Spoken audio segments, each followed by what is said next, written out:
Okay, hari ni kita nak cari pokok tapak Sulaiman ataupun pokok bawah hutan. mengatakan pokok tapak Sulaiman boleh mengubat penyakit gila muroyan.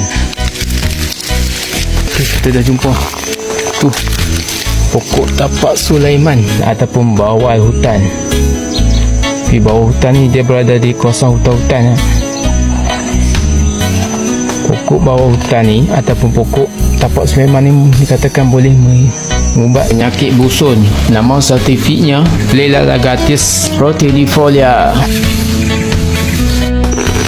Okey, abang kakak tengok ni pokok tapak Sulaiman ataupun pokok bawah hutan. Yang ni dia tak ada bunga ni, bunga tak ada lagi. Bagi penyakit busu, daun dan batangnya ditumbuk halus dan dicampur dengan beras dan kunyit, kemudian dicampurkan dengan air. Pati tersebut disapu pada bahagian perut yang sakit. Ambil pokok tabuk kan, lepas tu kita rebus, kita minum air je. Bagus ni untuk penyakit